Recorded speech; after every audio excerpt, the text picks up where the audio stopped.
Mga ka-tribe, ituloy na natin ang ating Chinese lessons. What is the meaning of Xiaolongbao? Xiaolongbao? Hindi ko alam, pero I'm pretty sure masarap din ang ibig sabihin yan. Let's go. Discover na natin ang Xiaolongbao. It may be sweet or savory, o di na may filled with vegetables or meat. Ilan lamang yan sa pwedeng laman o lasa ng dumplings. Pero ito ang kakaiba. Meron daw type ng dumpling na may hot soup sa loob. Uy, unique ito ah. Kaya tara, samahan nyo kaming humigop ng mainit na sabaw at the same time ay kumain ng dumplings. Ang Xiaolongbao kasi, yan ang steam na ini-steam natin yan with soupy na masabaw pork dumpling. Grabe na sobrang mystery talaga sa akin yung paano gawin yung Xiaolongbao. Kasi steamed na siya pero may sabaw siya sa loob. Bakit niyo po ba naisipan na mag-concentrate sa Xiaolongbao? Ang Xiaolongbao talaga, makikita mo talagang nakaka-amaze kasi pag kinain mo talagang may sabaw pa na wala sa iba. Na talagang binabalikan-balikan talaga ng mga tao yung lasa ng soupy. Ang steamed bun or baozi na ito ay nanggaling pa sa Eastern China, particular sa lugar na Shanghai and Wuxi. Okay guys, ready na ba kayo pa makita paano ginagawa ang Xiaolongbao? Okay, tara! Ayan mga tribe, gagawa na nga tayo ng Xiaolongbao. At syempre, para tulungan tayo sa paggawa niyan ay makakasama natin ang dalawa sa kanilang dim sum chef. Pagkatapos ng cutting ng flour is magro-roll na siya ng pin for the skin. Ito mga ka-tribe, yung nilalagay nila sa loob ng skin dim sum.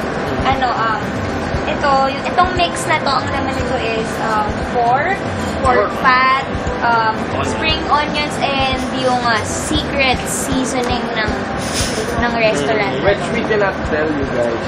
Kasi nga secret, sila lang may alam. But somehow, I've done it.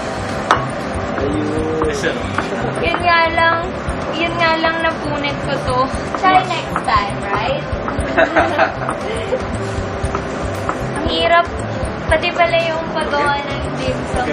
Mahirap pa rin. Wala. Palo. Hirap niya, kuya. Okay, try it, ma'am. Try? Okay. Try pa ako. Isa pa.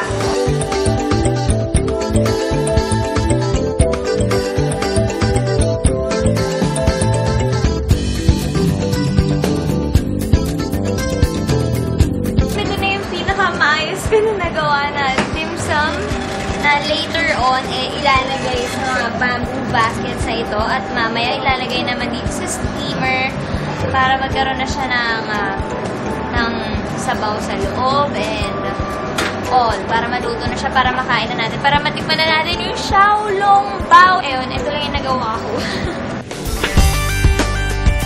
Ang Xiaolongbao ay traditionally ini-steam sa small bamboo baskets. Kaya nga tinawag na Xiaolong, literally it means small steaming basket. Gusto nyo bang malaman kung bakit nagkakaroon ng soup sa loob ng Xiaolongbao? Aside kasi sa paglalagay ng meat filling, nilalagyan din ito ng solid meat aspect. Ano ang aspect? Ito ay broth jelly gawa sa sabaw ng karne. At pag ini-steam mo ito, magme-melt ang meat jelly at magiging soup. Sa wakas, matitikman na namin ang Xiaolongbao. So, Miss Lucy, paano po ba kainin? Okay, before that, ito muna, on the left hand. Okay? Tapos, ipipick up natin ganito. Dandahan ha, kasi smooth soft skin talaga to. Okay, medyo pupunitin natin. Tapos, bago natin kainin, siyempre, dandahan kasi mainit. Baka mapasok mga dila nyo. I-pinch ang dumpling para lumabas yung soup. Then,